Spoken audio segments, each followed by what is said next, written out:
It started with a bark. Not just any bark, the kind that slices through a quiet afternoon like a siren. Officer Carter had heard his canine partner bark hundreds of times in their 3 years together, but never like this. This wasn't alert. This wasn't defense. This was desperation. Urgency.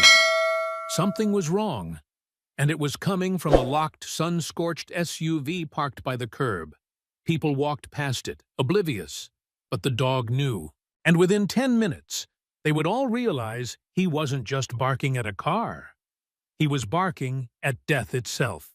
The day had been nothing out of the ordinary, until it was. Officer Luke Carter had just wrapped up his shift, wiping sweat off his neck as he unhooked Ranger from the patrol SUV for a quick stretch.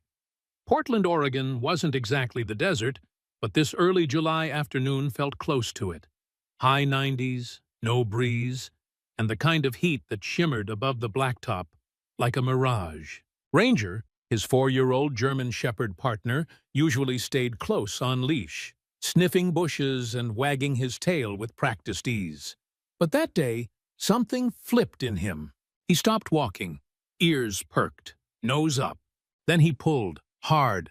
"Whoa, hey, Ranger, heel!" But Ranger wasn't listening.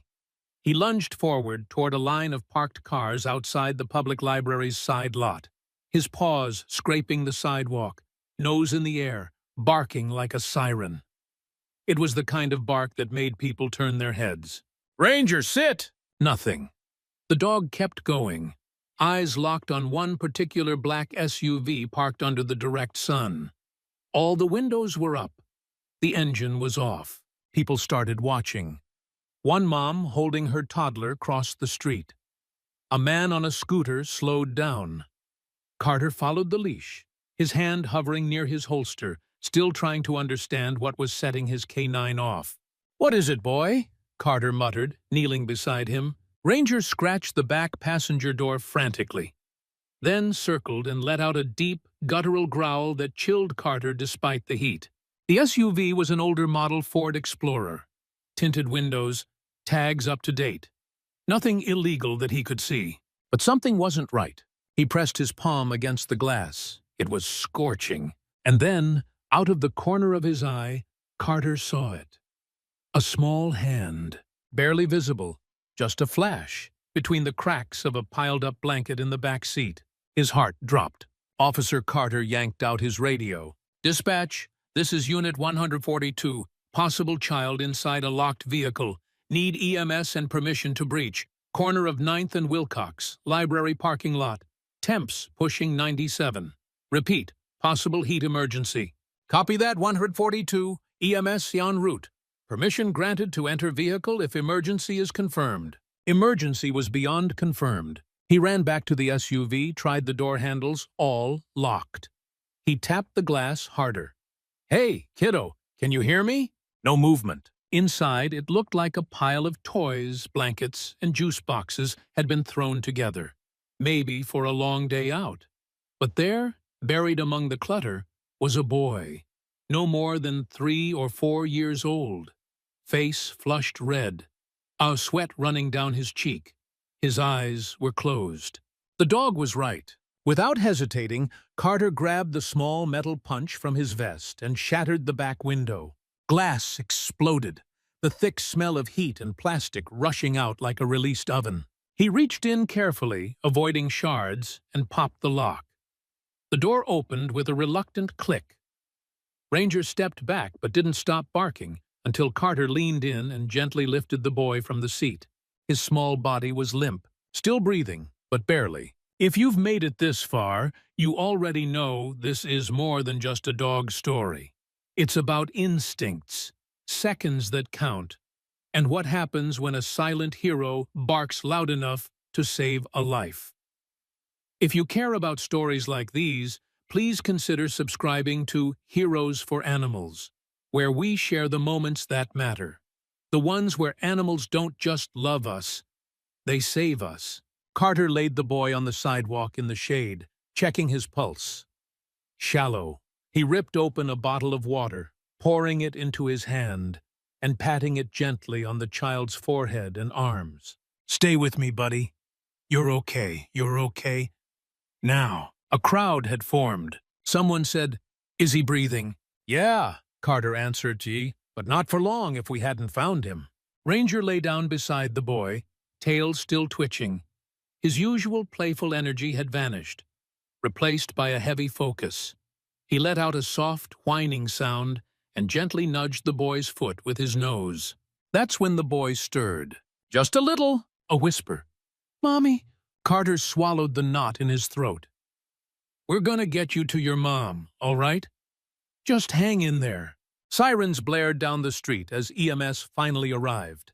The paramedics took over, wrapping the boy in cool packs, slipping a small oxygen mask over his nose. Carter stood back, heart still pounding. One paramedic turned to him. "Another 5 minutes, and this would have been a fatality." The words landed like a punch. He looked at Ranger. The dog stared back, tongue out, eyes calm again. He had known. It wasn't until later that Carter learned the full story. That would come in time. The mother, the lies, the forgotten pickup. But at this moment, all he knew was that a child had lived because a dog wouldn't stop barking. And he realized something else, too, that sometimes the biggest heroes walk on 4 legs, and they never, ever leave the ones who need them most. The ambulance's back doors swung shut with a metallic slam, and the vehicle sped off, sirens wailing down the avenue. Officer Luke Carter stood frozen beside his canine partner, sweat dripping from his brow, heart still pounding from what had just unfolded. Around him, the crowd began to disperse, the bystanders murmuring versions of the same thought. That little boy almost died right in front of us. Right in. Ranger stood beside him, panting from the heat, his eyes tracking the ambulance as it disappeared. Carter glanced down and gave his partner a firm pat on the side. "You did good, buddy. Real good." But something still gnawed at him. There were too many unanswered questions. Why was the boy locked in the car? Where was his parent or guardian? And how long had he been trapped inside? He looked over at the black SUV, now surrounded by shattered glass and taped off with police cordon. The scene was being processed, and forensics had already begun taking photographs. The car had been parked in direct sunlight, with no sign of the engine running or the AC on. No sunshade, no note, no cracked windows worth mentioning. Just a child and silence. Carter replayed the moment he first saw the small hand through the glass. The way the boy's skin had flushed that angry red. The stillness. The total, terrifying stillness. He couldn't shake the image, and he couldn't let it go without answers. An hour later, back at the precinct, Carter paced near his desk, sipping a lukewarm coffee. Ranger rested on the cool tile floor beside his chair, eyes half closed, but still alert. Officer Hannah Briggs, his desk-mate and longtime colleague, walked in holding a file. "You're not going to believe this," she said, dropping the file on his desk. "We just got an ID on the boy." Carter leaned in. "Already? That was fast." Turns out the mother filed a missing child report about 2 hours ago. Her name's Tasha Monroe, lives 5 miles east of here. She called 911, full panic when she got home and realized her 4-year-old son Eli wasn't with her. Carter raised an eyebrow. "Wait, she didn't know he was missing until she got home?" Briggs nodded slowly. "She picked up her other son from summer camp. Says she thought Eli was at daycare. When she called the daycare to ask, they said Eli wasn't there, never showed up." Carter's jaw tightened. "So how did he end up in the car?" "That's where it gets weird." Briggs flipped the page. "The SUV is registered to a woman named Tamara Ellis, works at a local private daycare. And yes, she's one of the people responsible for Eli." Carter didn't say anything for a moment. Then he whispered, "She left him there." "Looks like it." Surveillance footage shows Tamara arriving at the library parking lot just after 1 p.m., walking in alone. No sign she ever opened the back doors. No indication she looked behind her. And what time did we pull him out? 3:18 p.m. 2 hours and change in 97-degree heat. Inside a car that had likely climbed past 120. How is he? Carter asked, swallowing hard. Stable. In pediatric ICU. Docs say he's lucky, very lucky. Thanks to a dog. Briggs gave Ranger a soft smile. That dog deserves a steak dinner. The following morning, Carter stood in the hospital hallway, dressed in plain clothes. He wasn't officially assigned to the case anymore, but he needed to see the kid. Needed to see that he was okay with his own eyes. A nurse led him into a dim room. Eli lay in a hospital bed under soft blankets, an IV in one arm, and cartoon characters dancing silently on a mounted screen. Tasha Monroe sat in the corner chair, eyes red and puffy. She looked up as Carter stepped in. "You're the officer?" she asked quietly. "I am. I'm Luke Carter, and this is Ranger." He motioned to the dog standing calmly beside him. Tasha got up slowly, looking down at the dog with a mixture of wonder and pain. He found my baby?" Carter nodded. "He wouldn't stop barking until I listened." Tasha broke down then, covering her mouth with both hands. Her knees buckled slightly, and she dropped to a crouch in front of Ranger, stroking his head as she cried. "I thought I lost him," she whispered. "You almost did," Carter replied gently. "But he's a fighter. And your son? He's a survivor." Eli stirred in his bed and opened his eyes. "Doggy," he mumbled. Ranger's ears perked up. Carter smiled. "Yeah, buddy, he's here." The nurse leaned in. "That's the first time he's spoken since yesterday." Carter blinked, letting that sink in. The next wave came swiftly. The local news caught wind of the story after the hospital released a statement about a 4-year-old boy rescued from a hot car by a canine officer. Soon, reporters were calling the precinct. Carter received 5 interview requests before lunch. At first, he declined them all. He didn't do this job for attention. But when his captain sat him down and said, "This is bigger than you. It's a public message about vigilance, about what can happen," he reconsidered. A day later, he sat under bright studio lights across from a local news anchor, with Ranger calmly resting at his feet. "Officer Carter, you've worked with Ranger for how long?" the anchor asked. 3 years, he said, "and he's never once failed me." "Did you know something was wrong the moment he started barking?" "I didn't, but he did. And that's all that mattered." Tamara Ellis was arrested the following week on charges of reckless endangerment, child neglect, and obstruction. According to investigators, she had taken a personal call just before leaving the daycare with Eli in the back seat.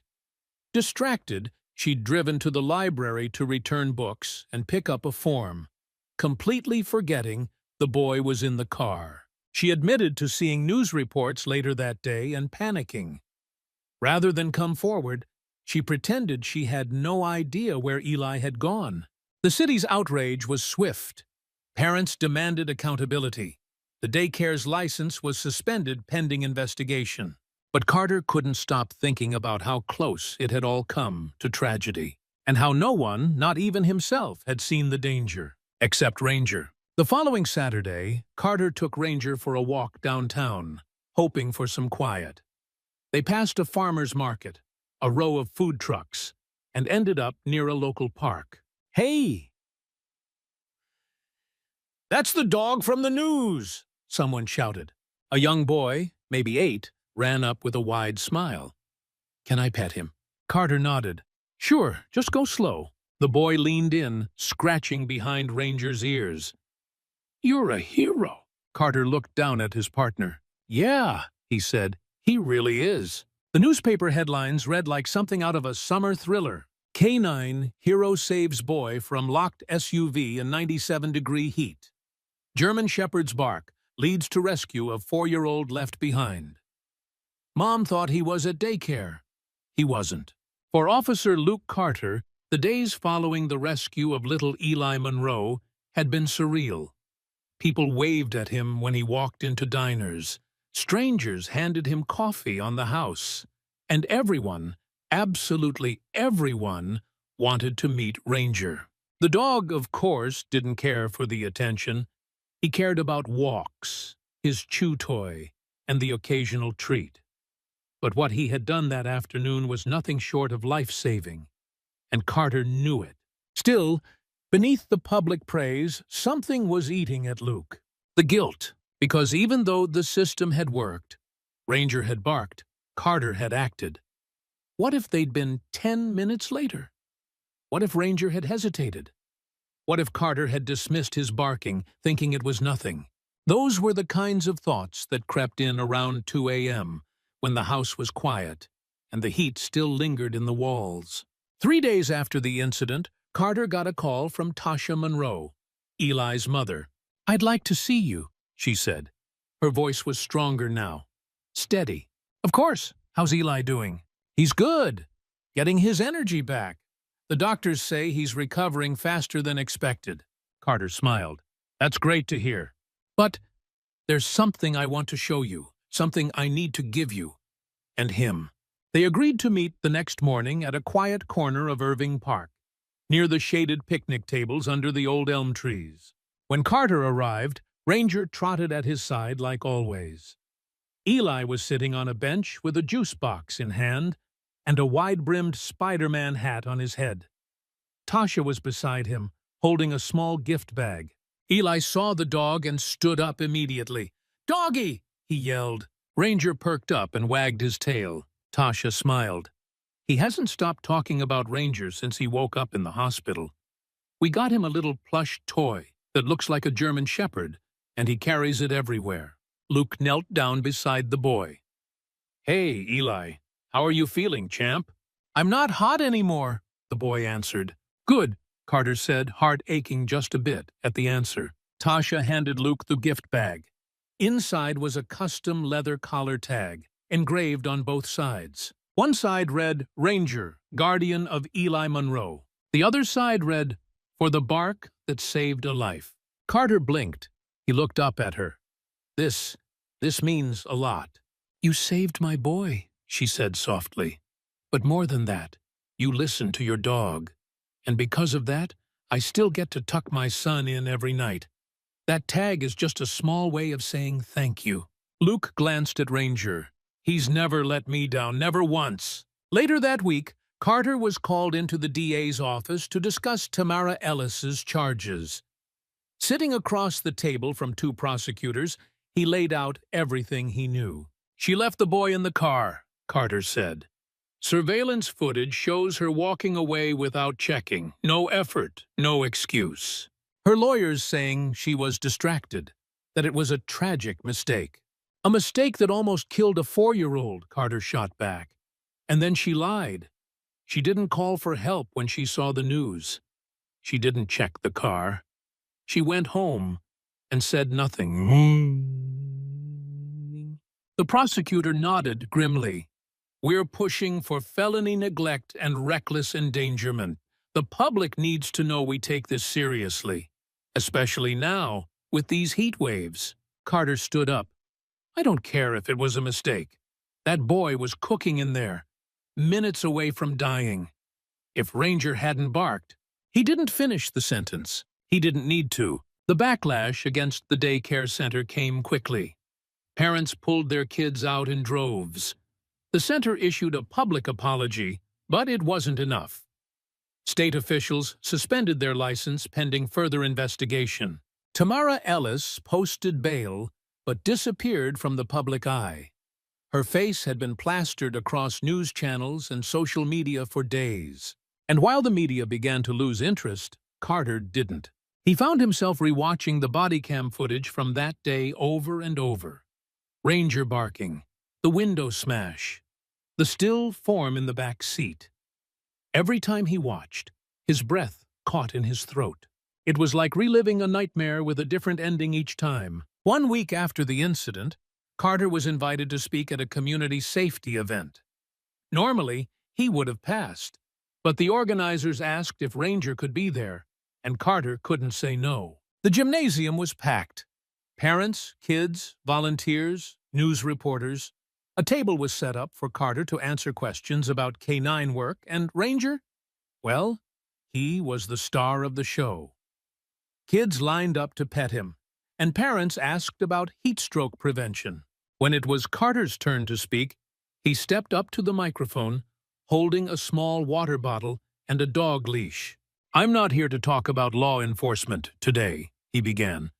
"I'm here to talk about instincts and listening when something doesn't feel right." He looked over at Ranger, who sat calmly at the edge of the stage. Ranger's bark wasn't loud to most people, but to me, it meant everything. He knew something I didn't, and because of that bark, a little boy named Eli is still alive. He paused, looking out at the room. "So this summer, please, if you see a car with a child or pet inside, don't just assume someone's coming. Call it in. Ask questions. Speak up. And most of all, listen to your instincts, just like Ranger did." The room burst into applause, but Carter's eyes found a quiet figure near the back, Tasha Monroe, holding Eli on her hip. That moment hit harder than anything. On the drive home, Carter looked at Ranger through the rearview mirror. "You changed someone's world, you know that?" he said. Ranger didn't respond, of course, but his tail thumped once against the seat. And that was answer enough. In the quiet of his home that night, Carter opened his desk drawer and placed the engraved tag beside his badge. He stared at both side by side. One symbolized his duty, the other, his partner's heart. And together, they told a story that no one in their town would ever forget. Officer Luke Carter never thought he'd lose sleep over a case that didn't even involve a crime scene with blood or a suspect on the run. But the rescue of little Eli Monroe wasn't fading from his mind. It was intensifying, even after the town began to move on. Even after the local paper shifted its headlines to upcoming parades and high school football, Carter couldn't stop thinking about everything that nearly went wrong. And one question in particular haunted him. Why wasn't this caught sooner? A week after the community safety event, Carter sat down in the precinct conference room across from Detective Carla Morales, who had recently taken over the deeper investigation into the daycare center. She was sharp, methodical, and not one to buy into surface-level apologies. "I'm glad you asked to meet," Morales said, flipping open a laptop, "because I've been looking deeper into Tamara Ellis's record, and something's not adding up." Carter leaned in. "What do you have?" "She's been written up 3 times in the last 2 years for improper supervision. Once involving a child wandering off the playground unnoticed. Another time leaving a door unlocked during nap time." "How is she still working with kids?" Carter muttered. "Technically, none of the reports reached the licensing board. The daycare handled them internally, which, if you ask me, smells like a cover-up." Carter clenched his jaw. This wasn't just a one-off mistake. It was building. Morales nodded. "Exactly. And I pulled something else. 2 years ago, a parent filed a formal complaint claiming their child was left in a van for several minutes after a field trip. Nothing came of it. No one could prove it. But that means it's not the first time she's done this. No, it's the first time she got caught." Back at home, Carter sat on his porch with Ranger at his feet. It was a warm evening, but not suffocating like that day in the parking lot. He watched the neighborhood kids ride bikes, their laughter echoing down the block. He thought about Eli. He thought about how close that boy had come to becoming another statistic. And for the first time since the rescue, Carter opened up his laptop and typed in a familiar search. Child heat stroke deaths in parked cars. The numbers were chilling. On average, 38 children die each year in the United States from vehicular heat stroke. Since 1998, over 900 deaths had been reported. And in more than half of those cases, the child had been forgotten by a caregiver. Carter sat back in his chair, disturbed. He closed the laptop and looked at Ranger. "You ever wonder why we remember the ones we save, but not the ones we lose?" Ranger looked up, head tilted. Carter smiled softly. "Yeah, me too." A few days later, Morales called with a bombshell. Tamara Ellis was offered a deal by her attorney, she said, but she rejected it. She's pleading not guilty and preparing to go to trial. Carter blinked. She's seriously going to fight this? Yeah. Claims she had a medical episode, says she was confused and disoriented. Her defense is pushing for sympathy. What about the surveillance video? They say she was mentally foggy, couldn't think straight. Her lawyer is preparing a neuropsych evaluation. Carter shook his head. Let me guess. They're going to turn this into an unforeseeable accident. Exactly. Later that week, Carter stopped by the Monroe household. Tasha opened the door, surprise flickering in her eyes. Officer Carter, everything okay? Yeah, he said with a small smile. I just wanted to check in. Mind if I come in? She stepped aside. Eli was sitting on the living room floor surrounded by stuffed animals. A new plush German shepherd was tucked under his arm. Hi, Ranger, Eli shouted. Ranger's tail wagged as he trotted over and licked the boy's face. Carter sat down on the couch and watched them for a moment. You've got a strong kid, he said. Tasha smiled, though it didn't reach her eyes. I still wake up at night thinking I've lost him. Carter nodded. I believe you. She looked at him seriously. Do you think she's going to get away with it? He hesitated. I think her lawyers are going to try to make her look like a victim. But I don't think a jury will forget the facts. I just don't want another mom to go through what I did. Not ever. Carter leaned forward. Then maybe it's time you told your side. Publicly. Tasha blinked. You mean like a statement? I mean an interview. The news outlets are still paying attention. You could be the voice that makes people listen. Not for you, not even for Tamara, but for all the other parents who think it'll never happen to them. A few days later, Tasha Monroe sat in front of a news camera with a microphone clipped to her blouse. She held up a picture of Eli, smiling and covered in popsicle juice, and said softly, This is my son. He's alive because of a dog who wouldn't stop barking, and because one officer trusted that dog enough to act. She paused, voice steady. But this never should have happened. And if people think forgetting a child in a car is something that only happens to careless parents, they're wrong. It can happen to anyone who's distracted, stressed, or running late.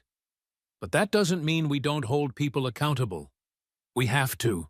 Her message was clear, and it resonated. The public outcry renewed.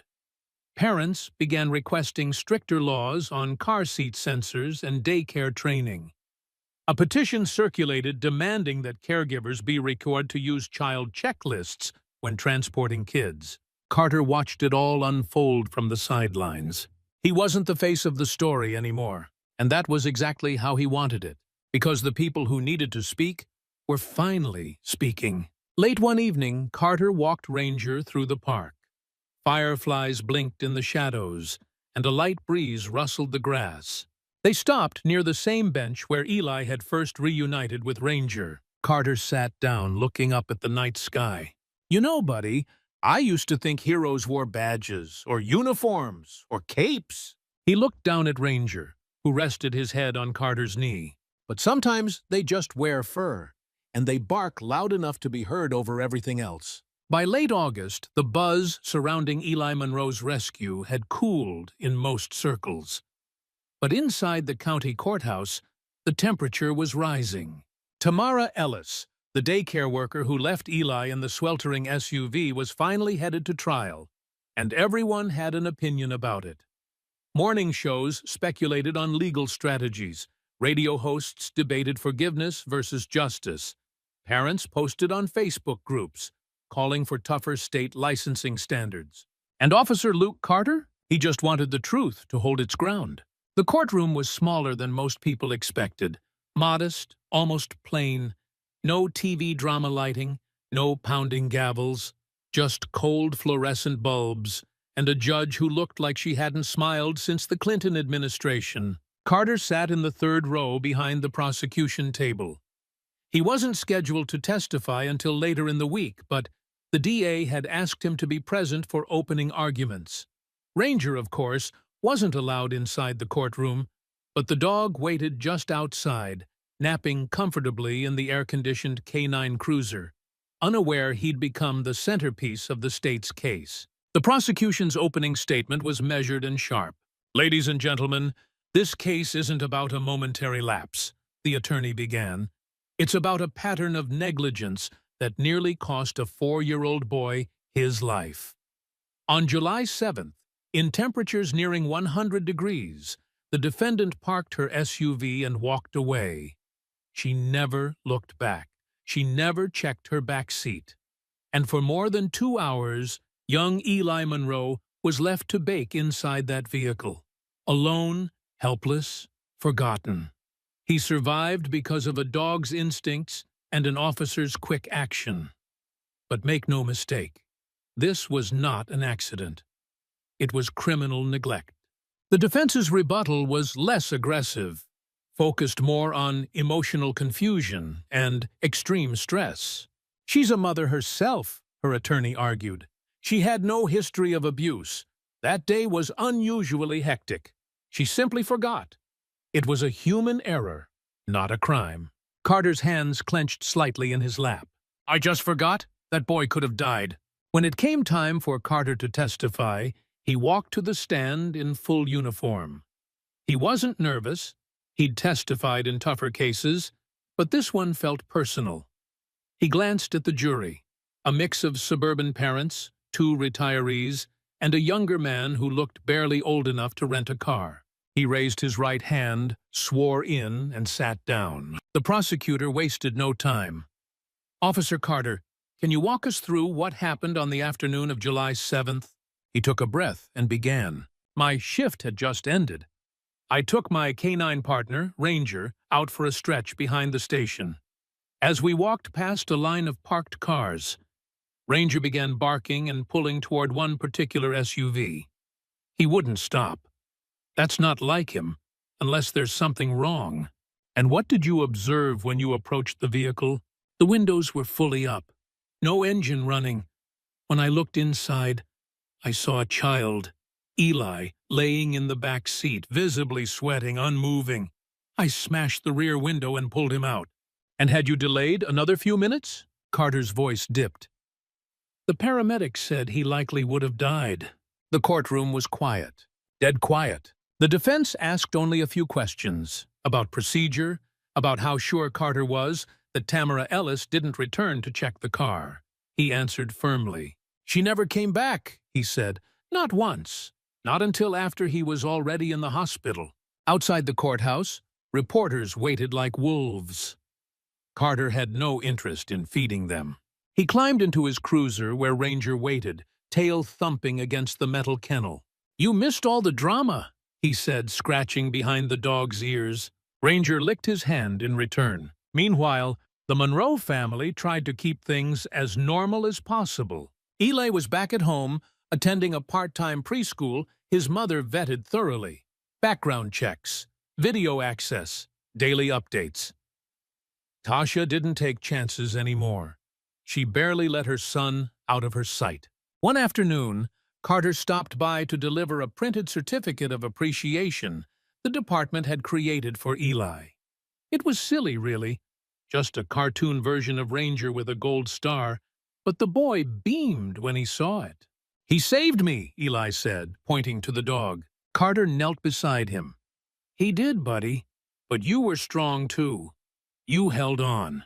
Tasha put a hand on Carter's shoulder. "Can I ask you something?" "Of course." "Do you think she regrets it?" "What happened, I mean?" Carter exhaled. "I don't know.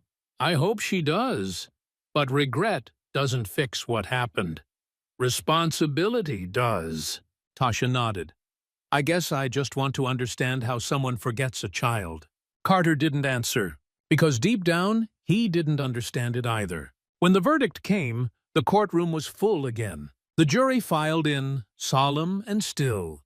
Carter sat beside Morales and the lead prosecutor, trying not to look toward the defense table.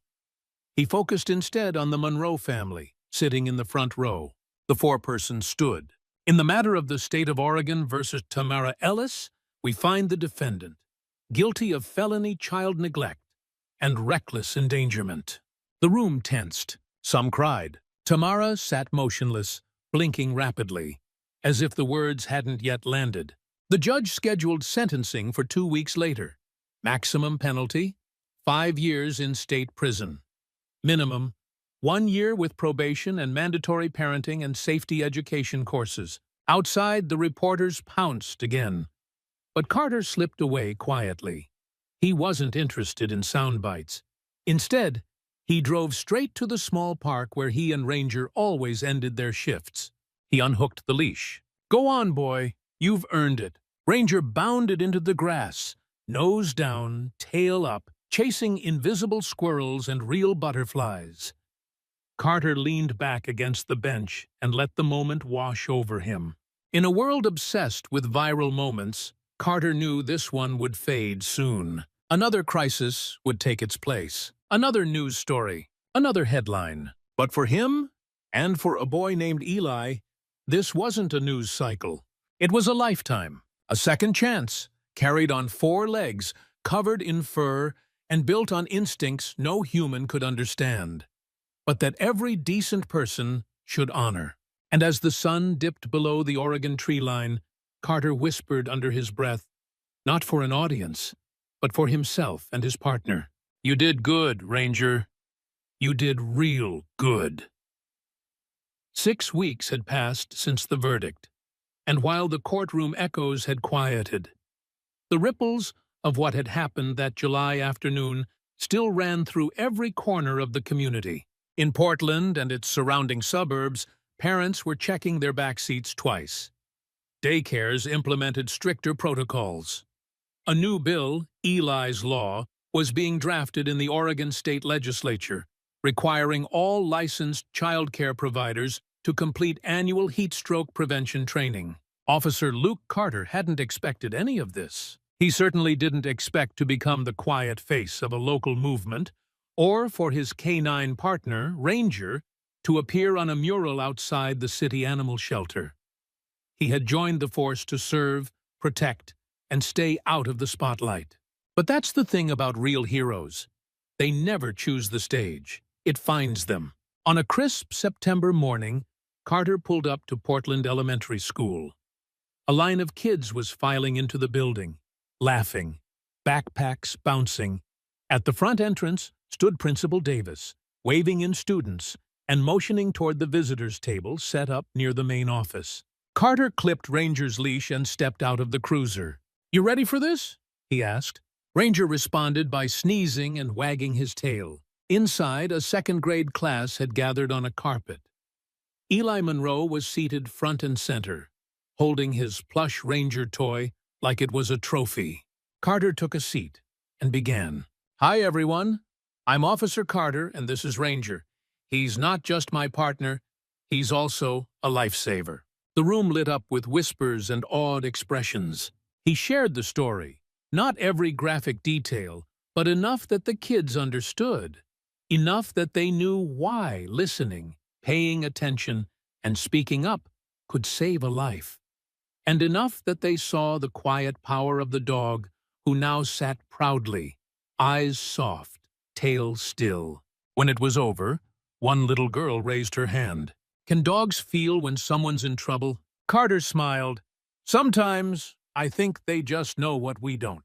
Outside the school, Tasha Monroe waited under a maple tree. She hadn't asked for the visit, but when the principal invited Carter to speak, she made sure to be there. She approached slowly, hands clasped. "Thank you," she said. Carter nodded. "You doing okay?" "Yeah, we're healing every day." Eli's had no lasting effects, physically at least. Emotionally, I think he's stronger than I am. "You're both stronger than you think." She pulled a folded piece of paper from her bag. "I wrote a letter to Tamara Ellis. I'm not sending it, but I needed to say the things I'll never get to say in court." Carter took the letter and glanced at the first line. "You stole my breath, but you didn't take my son." It was raw, honest, and painfully brave. "If you ever decide to speak about it publicly, I'll stand with you," Carter said. Tasha smiled. "Thanks. But for now, I'm just going to enjoy being his mom."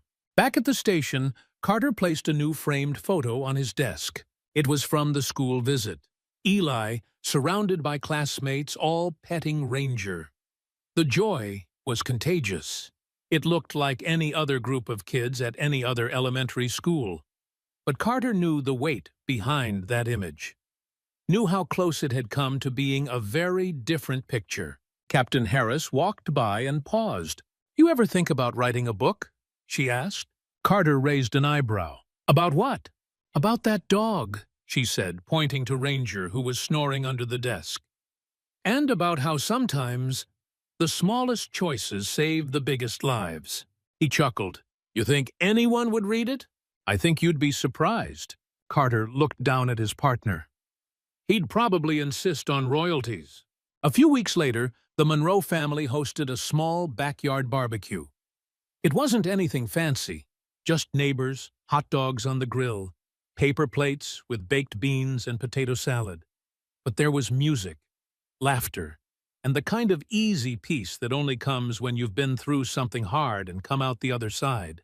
Carter showed up late, in plain clothes, Ranger trotting beside him with a tennis ball in his mouth. Eli spotted them first. "Ranger's here!" he shouted, running full speed into the dog's legs. Ranger dropped the ball, tail wagging furiously. The backyard came to a hush as Carter stepped forward, a wrapped box in hand. He handed it to Eli. The boy ripped it open. Inside was a custom plush doll wearing a mini police vest with the word Ranger stitched in gold thread. Eli gasped. Tasha wiped away a tear. "You okay with this being his hero story?"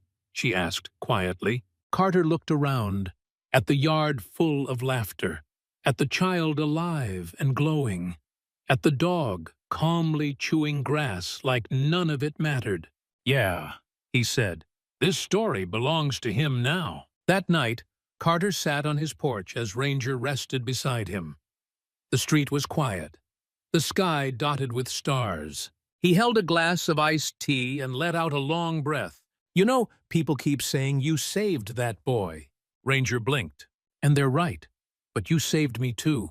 Gave me back something I didn't know I'd lost." The dog rolled over and grunted, unimpressed by human emotions. Carter laughed. The next morning, a package arrived at the station. Inside was a hand-painted sign, likely made by a local artist. It read, "A bark in time saves a life." In honor of Ranger, Portland's silent guardian. Carter hung it above his desk. "Thank you for following this powerful and emotional journey. If this story moved you, made you think twice, or reminded you of the bond between humans and animals, we'd love to hear your thoughts. Have you ever witnessed a moment when an animal's instincts changed everything? Let us know in the comments. And don't forget to like, share, and subscribe to Heroes for Animals, where we tell the real stories of courage, loyalty, and the silent heroes who walk among us on four legs.